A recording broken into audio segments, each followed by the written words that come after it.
जो लोग बुद्धिमान हैं वह यह जानते हैं कि शब्द हथियार की तरह होते हैं जिनसे किसी को भी बचाया जा सकता है या किसी को भी मारा जा सकता है। अब आप सोच रहे होंगे कि शब्दों से किसी को मारा कैसे जा सकता है, तो जरा सोचिए, ज्यादातर आत्महत्याओं के पीछे किसका कारण होता है? किसी के पति ने कुछ कहा, किसी के पिता ने कुछ कहा और उन लोगों ने आत्महत्या कर ली। ये आत्महत्या किसके कारण हुई?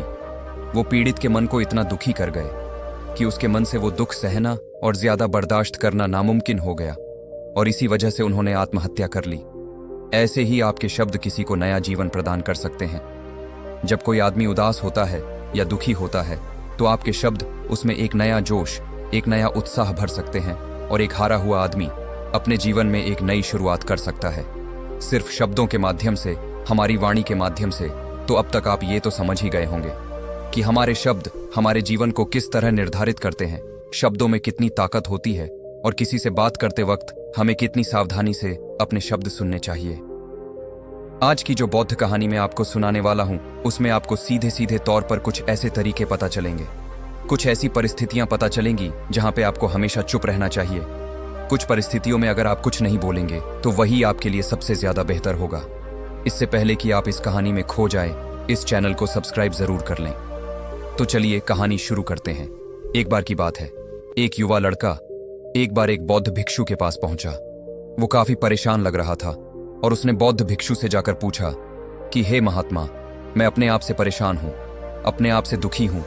बाहरी रूप से मुझे कोई दुख नहीं है, मैं धन धान्य संपन्न हूं, मुझे कोई शारीरिक रोग भी नहीं है, लेकिन मैं खुद से परेशान रहता हूं, अपने मन से परेशान रहता हूं।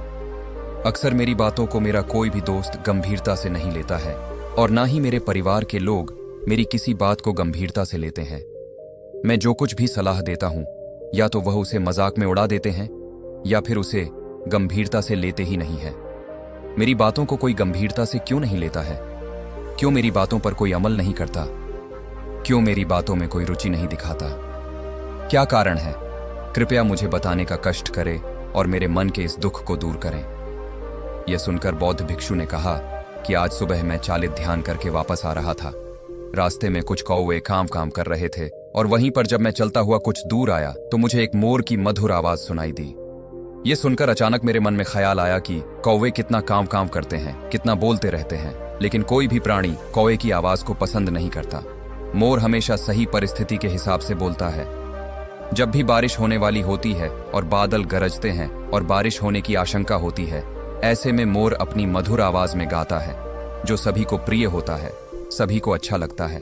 ऐसे ही अगर इंसान सही परिस्थिति के हिसाब से सही शब्द बोले, सही वाणी बोले, तो वही वाणी दूसरों के लिए संगीत हो जाती है, संगीत बन जाती है और दूसरे लोग तुमसे सम्मोहित हो जाते हैं और वहीं पर तुम्हें सब लोग गंभीरता से लेने लगते हैं। और दूसरी तरफ अगर तुम यूं ही बेफिजूल ऐसे ही बोलते रहते हो, बिना किसी बात के बोले चले जाते हो, तो फिर तुम्हें कोई गंभीरता से नहीं लेता। तुम उस कौवे की भांति हो जाते हो जिसकी वाणी कोई पसंद नहीं करता और बाद में तुम्हें दुख होता है कि तुम्हें कोई गंभीरता से क्यों नहीं लेता। इसीलिए अपने शब्दों को बेहद बुद्धिमानी के साथ इस्तेमाल करना सीखो। अगर तुम नहीं सीखोगे तो समाज में तुम्हें कोई सम्मान या कोई गंभीरता से नहीं लेगा। ये सुनकर वो युवा लड़का बोला कि हे महात्मा, मैं जानता हूं कि मैं ज्यादा बोलने की बीमारी से ग्रस्त हूं, मुझे इतना नहीं बोलना चाहिए, लेकिन मैं अपने आप पे काबू नहीं रख पाता और ना ही मैं इतना बुद्धिमान हूं कि मैं अपने शब्दों को नाप तोल कर बोल सकूं। मैं तो किसी से बात करते वक्त इतना सोचता भी नहीं कि मुझे अपने शब्द किस तरह इस्तेमाल करने हैं। कृपया करके कुछ ऐसी परिस्थितियां बता दीजिए जहां पर मुझे कम बोलना है या फिर बोलना ही नहीं है, हमेशा चुप रहना है। अगर आप मेरा ऐसे मार्गदर्शन कर सकते हैं तो मेरा जीवन आसान हो जाएगा और मुझे ज्यादा दिमाग या अपनी बुद्धि लगाने की भी जरूरत नहीं पड़ेगी। ये सुनकर बौद्ध भिक्षु ने मुस्कुराते हुए कहा कि बेटा, वैसे तो इंसान को हर परिस्थिति में सोच समझकर ही बोलना चाहिए, लेकिन अगर वो हमेशा होश में नहीं रह पाता है, ध्यान में नहीं रह पाता है, तो मैं तुम्हारे दैनिक जीवन की कुछ ऐसी परिस्थितियां बता रहा हूं जहां पर तुम्हें हमेशा चुप रहना है। अगर तुम ऐसी जगहों पर कुछ बोलोगे तो तुम्हारा अपमान ही होगा या फिर तुम्हें कोई गंभीरता से नहीं लेगा। सबसे पहली जगह है, या यूं कहे ऐसी परिस्थिति जहां पर इंसान को हमेशा चुप रहना चाहिए, वो है जब किसी ऐसे विषय के बारे में बातचीत हो रही हो जिसके बारे में आपको कोई जानकारी ही नहीं है। तो ऐसी परिस्थिति में व्यर्थ में बीच में टांग अड़ाना, अपना ध्यान देना, व्यर्थ का ध्यान। आपको कुछ पता नहीं है लेकिन फिर भी आप अपना ध्यान देने के लिए उत्सुक हैं, तो ऐसी जगह पर आपका अपमान ही होगा। जरा तुम खुद सोचो, जब कोई बीमार आदमी अपनी बीमारी के बारे में चर्चा कर रहा हो और आपको उस बीमारी के बारे में कोई भी ज्ञान नहीं है, लेकिन फिर भी आप व्यर्थ में, बेकार में उसे ऐसी ऐसी औषधियां बता रहे हैं जिनका उसकी बीमारी से कोई तालमेल ही नहीं है, तो ऐसे में आप अपनी प्रतिष्ठा अपने हाथों से खो रहे होते हैं और आपको पता ही नहीं होता। ऐसी परिस्थिति में आदमी को हमेशा सुनना चाहिए। ध्यान से सुनना भी एक कला होती है। अगर आप सुनने का दिखावा करेंगे तो कहीं ना कहीं सामने वाले आदमी को यह एहसास हो जाता है कि ये मेरी बात पूरे ध्यान से नहीं सुन रहा है। इसीलिए जब आपको किसी विषय के बारे में पूरी तरह से जानकारी ना हो तो वहां पर केवल अपने कान लगाना ही ज्यादा महत्वपूर्ण होता है, ज्यादा जरूरी होता है। आप उस इंसान की बातें ध्यान से सुन सकते हैं और इसी बीच आप दोनों के बीच एक संबंध पैदा होगा और उस संबंध सच्चा होगा क्योंकि आपने उसके बात को बड़े ही ध्यान से सुना है और इस बात का पता सामने वाले को भी होता है। तो हम बिना कुछ बोले सिर्फ सुनने मात्र से किसी को अपना दोस्त है, अपना मित्र बना सकते हैं। इस बात को हमेशा ध्यान में रखना। दूसरी जगह जहां इंसान को हमेशा चुप रहना चाहिए वो है खाना खाते वक्त। खाना इंसान को हमेशा चुप रहकर खाना चाहिए, मौन रहकर खाना चाहिए।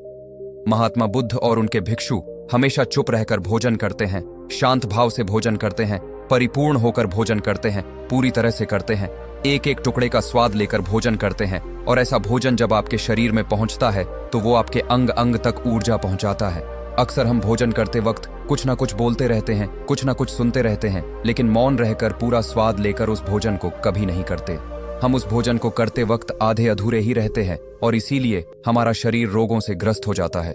जरा तुम खुद सोचो, बौद्ध भिक्षु हमेशा भिक्षा लेकर भोजन करता है और भिक्षा भी कितनी बिल्कुल मामूली सी, और वो भी एक वक्त भोजन करने के बाद भी वो इतने स्वस्थ रहते थे, इतने उत्साह, जोश और आनंद से भरे होते थे। और हम तो इतना खाना खाते हैं, इतनी सारी भोजन की सामग्री हमारे लिए उपलब्ध होती है, लेकिन हमारे शरीर में कोई ऊर्जा नहीं होती। इसका सबसे बड़ा कारण होता है कि हम अपना भोजन होश में नहीं करते हैं, परिपूर्ण होकर नहीं करते हैं, मौन रहकर नहीं करते हैं। इसीलिए अपना भोजन हमेशा मौन रहकर ही करो।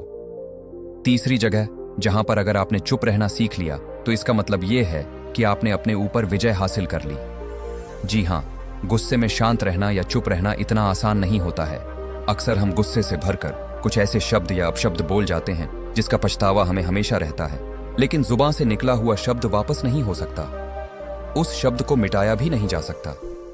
अब वो जिंदगी भर हमारे दामन से जुड़ चुका है और वो गुस्से में बोला गया। अब शब्द हमारे मन को समय समय पर बेचैन करता रहता है, दुखी करता रहता है, लेकिन गुस्से के वक्त चुप रहना सीखना भी एक बहुत बड़ी कला होती है।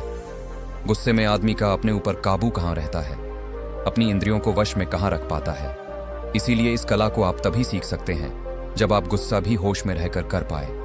जब भी आपको गुस्सा आए, आपके दिमाग में सिर्फ एक ही बात आए कि मुझे चुप रहना है, मुझे किसी से कुछ गाली गलौच नहीं करना, किसी को कोई अपशब्द नहीं बोलना। और जब ये विचार गुस्से के साथ जुड़ जाता है और धीरे धीरे ये आदत बन जाता है तो आप अपने गुस्से को भी काबू में करना सीख जाते हैं। जब भी कभी गुस्सा आए तो किसी को कुछ बोलने की बजाय कुछ शारीरिक व्यायाम करना शुरू कर दो। उछलना, भागना, दौड़ना, जिम करना, कुछ भी आप ऐसा व्यायाम कर सकते हो जिसमें आपका शरीर थक जाए। आप पाएंगे कि जब आपका शरीर थक जाता है तो आपका मन भी शांत हो जाता है। आपने उस गुस्से की ऊर्जा को एक सकारात्मक रूप दे दिया और यही बुद्धिमान व्यक्ति की पहचान होती है, जो दूसरों के तानों से भी अपना घर बना लेता है, अपनी कामयाबी के रास्ते निकाल लेता है। वही सच में बुद्धिमान आदमी है जो जहर को भी दवा बनाकर इस्तेमाल करना सीख जाए। वही असली बुद्धिमान होता है। चौथी जगह जहां आप चुप रहेंगे तो आपके लिए वही सबसे ज्यादा बेहतर होगा, वही आपको सम्मान दिलाएगा। चौथी जगह है जब चार लोग आपस में बैठकर बातें कर रहे हो। कोई बैठक कर रहे हो तो वहां पर जब चार लोग बात कर रहे होते हैं तो चारों लोग एक साथ तो बात कर नहीं सकते। एक बार में एक व्यक्ति बोलेगा और तीन सुनेंगे, तभी वो बैठक कामयाब हो पाएगी, तभी वो चर्चा सही रूप में आगे बढ़ पाएगी। लेकिन अगर कोई आदमी ऐसा बैठा हुआ है जो बीच में ही दूसरे की बात काटकर अपनी बात को ऊपर रखना चाहता है, तो ऐसे में वो चर्चा या वो बैठक आपको कहीं नहीं पहुंचाएगी और चारों लोगों के बीच आप सबसे मूर्ख कहलाओगे। अगर आपको अपनी बात कहनी है तो सामने वाले को अपनी बात पूरा करने दो, उसके बाद अपने विचार रखो। यही एक भद्र पुरुष या फिर कहीं अच्छे आदमी की पहचान होती है। और आखिरी जगह, अगर हमारे माता पिता हमें कुछ कह देते हैं, हमारे बड़े बुजुर्ग हमें किसी बात पर डांट देते हैं या हमें थप्पड़ भी मार देते हैं, तो ऐसी जगहों पे आपका चुप रहना ही उनके प्रति सम्मान दिखाएगा, उनके प्रति आदर का भाव व्यक्त होगा। अगर आप उनके सामने उनका विरोध कर देते हैं, उनका प्रतिरोध कर देते हैं, तो वो गुस्सा तो थोड़ी देर बाद शांत हो जाएगा, लेकिन वो कही गई बात, वो विरोध किया हुआ शब्द या फिर कुछ भी उल्टा सीधा हमेशा आपके मन को सताएगा और आपके माता पिता को हमेशा यही लगेगा कि आज ये हमारी इज्जत नहीं करता, आज ही हमारी बात नहीं मानता क्योंकि ये कमाने लग गया है, ये बड़ा आदमी बन गया है, ऐसी ऐसी बातें उठेंगी, ऐसे ऐसे तंज कसे जाएंगे। इसीलिए ऐसी जगह पे आप मौन रहिए, चुप रहिए, कुछ मत बोलिए, अपने गुस्से को अपने अंदर ही पी लीजिए, कुछ व्यायाम कर लीजिए, भाग लीजिए, दौड़ लीजिए, आपका मन अपने आप शांत हो जाएगा। आखिर में बौद्ध भिक्षु ने अपनी बात को खत्म करते हुए कहा कि कम शब्दों में अपनी भावनाओं को उतारना सीखो। शब्द हथियार की तरह होते हैं, बोलो तो होश में बोलो, ध्यान में बोलो। जीवन शैली ऐसी बना लो कि आप जब भी बोलो पूरे होश में रहकर बोलो, पूरे आनंद के साथ बोलो, पूरे प्रेम के साथ बोलो। ऐसी वाणी बोलो जो दूसरे के दिल को ठंडक पहुंचाती हो, दूसरे के मन को भी शांत कर देती हो, और वो तभी संभव है जब आप प्रतिपल होश में रहकर बोले। इसके बाद वो युवा लड़का बौद्ध भिक्षु के सामने नतमस्तक हो गया और उनको प्रणाम करते हुए अपने घर वापस लौट गया।